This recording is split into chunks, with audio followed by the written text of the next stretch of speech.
Hello everyone, कैसे हो आप सब। एक बार पुनः स्वागत है आप सभी का हमारे अपने YouTube channel Shiv coaching classes पर।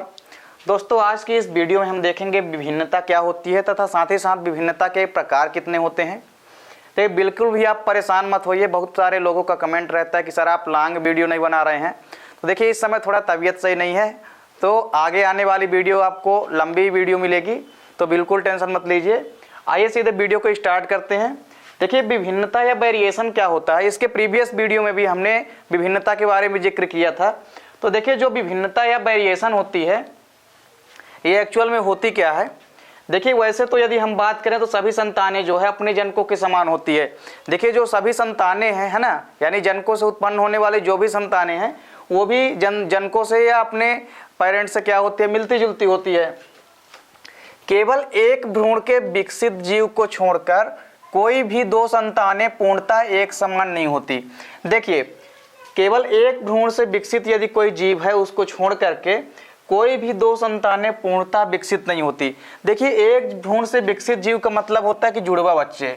देखिए, जो बच्चे जुड़वा होते हैं उनमें यदि हम बात करें तो उनमें क्या होता है कि उनमें विभिन्नताएं या हम कह सकते हैं वेरिएशंस जो है कम होते हैं। लेकिन यदि इसके अलावा हम बात करें तो देखिए, यदि हम बात करें केवल एक भ्रूण से विकसित जीव को छोड़कर कोई भी दो संतानें पूर्णतः एक समान नहीं होती है और एक जनक की संतानों में थोड़ा बहुत अंतर अवश्य होता है। देखिए, यदि एक जनक से दो संतानें बन रही है तो उन दोनों जनकों में थोड़ा बहुत चेंजेस जरूर होता है या अवश्य होता है। तो देखिए, उनके मध्य जो थोड़ा बहुत चेंजेस पाया जाता है या हम कह सकते हैं कि इस प्रकार एक जाति के सदस्यों में पाए जाने वाले अंतर या परिवर्तन को ही हम विभिन्नता या विविधता कहते हैं।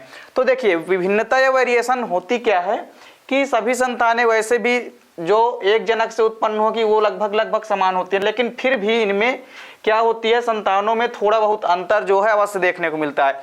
और इनके मध्य पाए जाने वाले ये जो अंतर होता है, इसी अंतर को हम क्या कहते हैं, वेरिएशंस या विविधता कहते हैं।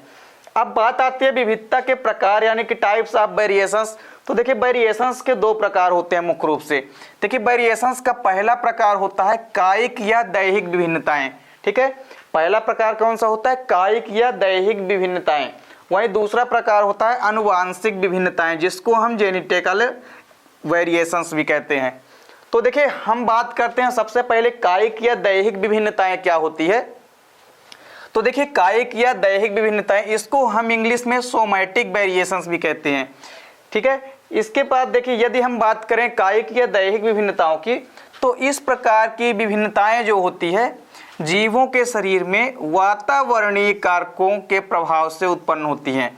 यानी ये जो सोमैटिक या हम कह सकते हैं ये जो कायिक वेरिएशंस होते हैं, ये जीवों के शरीर में वातावरण के इफेक्ट से यानी वातावरण के अनुकूल जो है ये उत्पन्न होती हैं। यानी वातावरण यदि प्रतिकूल है तो ये परिस्थितियां उत्पन्न होगी या हम कह सकते हैं ये विभिन्नता उत्पन्न होगी। अतः यह अवंशागत होती है। देखिए, चूंकि यह परिस्थिति जो वातावरण कारकों के प्रभाव से उत्पन्न होती है, इसलिए यह वंशागत तो होती नहीं है। वंशागत का मतलब होता है कि एक पीढ़ी से दूसरी पीढ़ी पर ये लक्षण मौजूद हो, यानी एक पीढ़ी से दूसरी पीढ़ी में ये लक्षण स्थानांतरित हो जाए। तो यहाँ पर ऐसा बिल्कुल भी नहीं होता है। देखिए, जो कायिक या दैहिक वेरिएशंस होती है, ये विविधताएं जो होती है वातावरणीय कारकों के प्रभाव से उत्पन्न होती हैं तथा यह अवंशागत होती हैं। देखिए, इसके बाद यदि हम बात करें, ये एक पीढ़ी से अगली पीढ़ी में स्थानांतरित नहीं होती है। देखिए, अब चूंकि ये जो विभिन्नताएं हैं ये एक पीढ़ी से दूसरी पीढ़ी में या अगली पीढ़ी में स्थानांतरित नहीं हो पाती हैं, इसीलिए तो हम इन विभिन्नताओं को अवंशागत कहते हैं। तो ये विभिन्नताएं कैसी होती है, अवंशागत होती है। क्यों? क्योंकि ये एक पीढ़ी से अगली पीढ़ी में स्थानांतरित नहीं होती हैं। देखिए, ये किसी एक विशिष्ट जीव तक सीमित रहती है। देखिए, ये जो दैहिक विभिन्नता है ये किसी पर्टिकुलर एक जीव तक ही सीमित रहती है। यानी ये आनुवांशिक तो होती नहीं है कि एक जीव में है तो अगली पीढ़ी में इसके लक्षण जो है अपनी संतानों पे जाएंगे। तो यानी इस प्रकार की जो विभिन्नता है ये केवल एक ही व्यक्ति तक सीमित रहती है। अतः उस जीव की मृत्यु के साथ ही यह क्रिया क्या हो जाती है, समाप्त हो जाती है। अब देखिए, जब पर्टिकुलर किसी एक ही व्यक्ति में दैहिक या सोमैटिक विभिन्नता है तो वो आनुवांशिक तो है नहीं कि एक से दूसरे में चली जाएगी। तो इस प्रकार से यदि किसी पर्टिकुलर एक जीव में है तो वो एक जीव तक ही सीमित रहेगी, ये अगली पीढ़ी में तो जाएगी नहीं। तो यहाँ पे क्या होता है कि यह जो है जैसे ही जीव की जब मृत्यु हो जाएगी, जिस पर्टिकुलर जीव में मान लीजिए सोमैटिक या कायिक वेरिएशंस हैं, तो उस व्यक्ति की मृत्यु के बाद जो है ये विभिन्नता भी क्या हो जाएगी, समाप्त हो जाती है। तो कायिक या दैहिक विभिन्नताओं में क्या होता है कि ये जो है वातावरणिक कारकों के प्रभाव से उत्पन्न होने वाली विभिन्नताएं होती है और ये कैसी होती है, अवंशागत होती हैं। तो इसको आपको तैयार करना है। अब समझिए, इसके बाद यदि हम बात करें, हमारे पास जो दूसरी विभिन्नता है इसको हम बोलते हैं अनुवांशिक विभिन्नताएं। देखिए, अनुवांशिक विभिन्नताओं को हम जेनेटिकल वेरिएशंस भी कहते हैं, ठीक है, क्योंकि यह अनुवांशिक रूप से होती है। अब देखिए, इस प्रकार की विभिन्नताएं जीवों में जर्म प्लाज्म में होने वाले परिवर्तनों के कारण होती है। देखिए, यह जो अनुवांशिक विभिन्नताएं होती है यह किसके कारण होती है, जीवों में जो जर्म प्लाज्म होता है, तो जर्म प्लाज्म में जो परिवर्तन होता है उसके कारण अनुवांशिक विभिन्नताएं जो है उत्पन्न होती है। क्यों? क्योंकि जर्म कोशिकाएं जनन में भाग लेती है। देखिए, जो जर्म कोशिकाएं होती है, जर्म कोशिकाएं जो होती है वो किस में भाग लेती है, जनन में भाग लेती हैं। तो देखिए, यहाँ पे आपको एक चीज याद रखना है कि ये जो अनुवांशिक विभिन्नताएं होती है ये जर्म प्लाज्म में होने वाले परिवर्तनों के कारण होती है, क्योंकि जो जर्म कोशिकाएं होती है ये कहाँ भाग लेती हैं, जनन में भाग लेती हैं। अतः ये विभिन्नताएं वंशागत होती है। यानी ये जो अनुवांशिक विभिन्नता होती है ये कैसी होती है, वंशागत होती है। यानी ये विभिन्नता जो है यदि एक पर्टिकुलर पेरेंट में है तो उससे अगली पीढ़ी में भी, यानी उसके बच्चों में भी या संतानों में भी ये विभिन्नता देखने को मिल सकती है। तो यहाँ पे हम कह सकते हैं कि जो अनुवांशिक विभिन्नता होती है यह वंशागत होती है, क्योंकि जनकों से संतानों में उत्पन्न या स्थानांतरित होती है। ये विभिन्नताएं ही विकासीय दृष्टि से महत्वपूर्ण होती हैं और विकास की दृष्टि से यही विभिन्नताएं जो है महत्वपूर्ण होती है।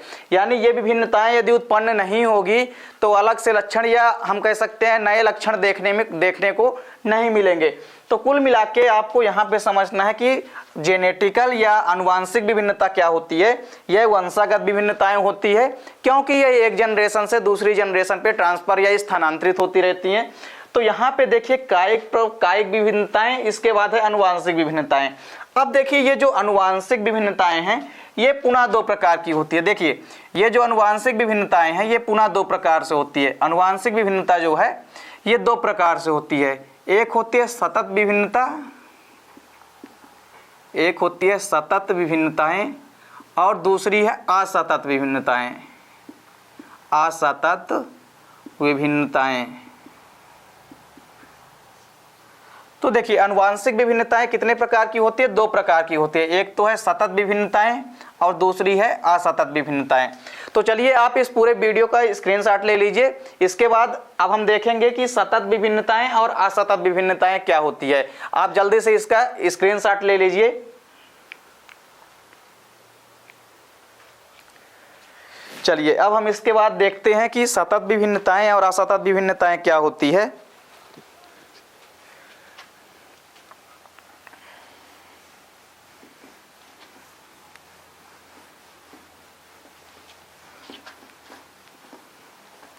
तो देखिए, सबसे पहले हम देखेंगे कि सतत विभिन्नताएं क्या होती है।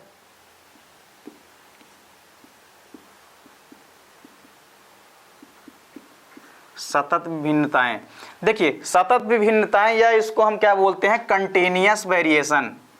इसको हम बोलते हैं कंटिन्यूअस वेरिएशन। देखिए, यदि हम बात करें सतत विभिन्नताओं की तो ये विभिन्नताएं जो होती है सूक्ष्म एवं, देखिए यह विभिन्नताएं जो है जनकों से संतानों में होने वाली सूक्ष्म एवं स्पष्ट विभिन्नताएं होती है। और ये विभिन्नताएं कैसी होती है, अस्थिर होती हैं। क्या होती हैं, अस्थिर होती हैं, यानी स्थिर नहीं होती हैं। तो देखिए यह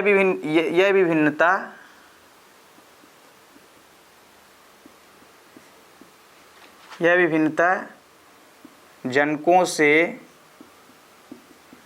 संतानों में होने वाली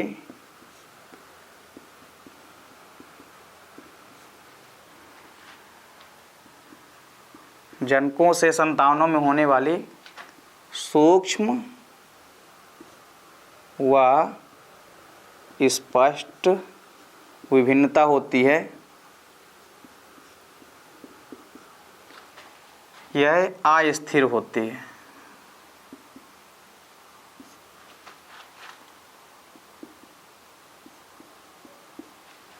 अब देखिए सतत विभिन्नता का मतलब ही होता है कि कंटिन्यूअस वेरिएशन, मतलब लगातार विभाजित होना। तो देखिए कंटिन्यूअस विभाजन का मतलब होता है या कंटिन्यूअस वेरिएशंस का मतलब होता है कि लगातार जिनमें विभिन्नताएं उत्पन्न हो। अब देखिए यह विभिन्नता जो है जनकों से संतानों में होने वाले सूक्ष्म व स्पष्ट विभिन्नता है, यानी ये विभिन्नता जो होगी स्पष्ट होगी और कंटिन्यूअस होगी, यानी लगातार जो है इनमें विभिन्नताएं आएगी।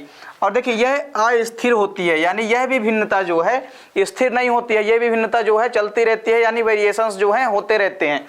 तो इस प्रकार जो सतत विभिन्नता होती है यह एक अस्थिर या हम कह सकते हैं अस्थिर होती है। ठीक है, यह प्रक्रिया कैसी होती है? अस्थिर होती है। और यह प्रक्रिया लगातार चलती रहती है क्योंकि अस्थिर होती है, कंटिन्यूअस वेरिएशन है, इसलिए यह प्रक्रिया जो है लगातार चलती रहती है और लगातार जो है इनमें विभाजन या विभिन्नताएं जो है होती है। अब देखिए यहाँ पे एक तो हमारी हो गई सतत विभिन्नता। अब इसके बाद हम देखते हैं असतत विभिन्नता क्या होती है। असतत विभिन्नता,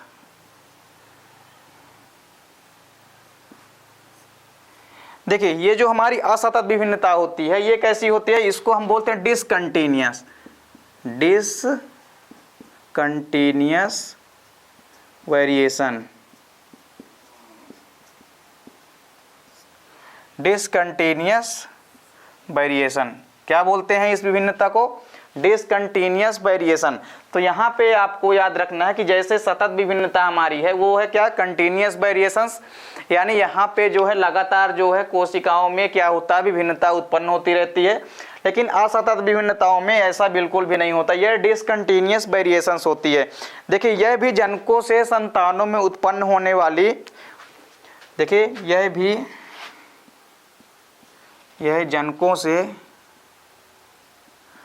जनकों से संतानों में उत्पन्न होने वाली, जनकों से संतानों में उत्पन्न होने वाली बड़ी एवं स्पष्ट विभिन्नता है, बड़ी एवं स्पष्ट विभिन्नता है। ठीक है, देखिए ये जो असतत विभिन्नताएं होती है ये जनकों से संतानों में उत्पन्न होने वाली बड़ी एवं स्पष्ट विभिन्नता होती है। और इसके अलावा ये जो विभिन्नताएं होती है इनको हम उत्परिवर्तन भी कहते हैं, इनको हम उत्परिवर्तन भी कहते हैं, इनको हम उत्परिवर्तन या म्यूटेशन भी कहते हैं, इनको हम उत्परिवर्तन या म्यूटेशन कहते हैं। देखिए ये विभिन्नताएं जो होती है बड़ी एवं स्पष्ट होती है और ये विभिन्नताएं जो है लगातार, मतलब ये विभिन्नताएं जो है नहीं होती है, तो इसलिए इसको हम डिसकंटिन्यूअस वेरिएशंस कहते हैं।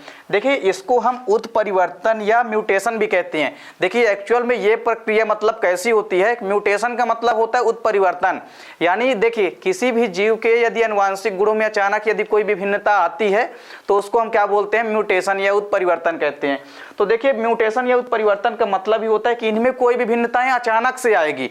तो अचानक से जब कोई विभिन्नताएं आती है तो इसको हम बोलते हैं डिसकंटिन्यूअस या असतत विभिन्नताएं, क्योंकि ये विभिन्नताएं लगातार जो है विभिन्नताएं उत्पन्न होती नहीं है, ये विभिन्नताएं अचानक उत्पन्न होती है और अचानक उत्पन्न होती हैं और फिर बन जाती हैं। तो इस प्रकार से देखिए सतत और असतत विभिन्नताएं भी आपको समझ में आ गई होगी। तो ये सतत और असतत जो विभिन्नताएं हैं दोनों, ये किसके प्रकार हैं? दोनों आनुवांशिक विभिन्नता के प्रकार हैं। तो यहाँ पे देखिए दोस्तों आपको दैहिक या कायिक विभिन्नताएं तथा साथ ही साथ आनुवांशिक विभिन्नताएं भी समझ में आ गई होगी। देखिए पेपर में 2 नंबर के क्वेश्चन में कभी कभी पूछा जाता है और बिल्कुल भी आपको परेशान होने की जरूरत नहीं है। बहुत सारे बच्चों का कमेंट रहता है कि सर हमारा कोर्स पीछे चल रहा है। तो देखिए आपका त्रैमासिक एग्जाम लगभग सितंबर में होता है, तो सितंबर के पहले हमारे चैप्टर 6 से 7 चैप्टर जो है हमारे कंप्लीट हो जाएंगे। तो उम्मीद करता हूं दोस्तों वीडियो पसंद आई होगी। दोस्तों वीडियो यदि अच्छी लगे तो लाइक और कमेंट कीजिए, साथ ही साथ दोस्तों के बीच शेयर कीजिए। मिलते हैं दोस्तों नेक्स्ट वीडियो में, तब तक के लिए जय हिंद, वंदे मातरम।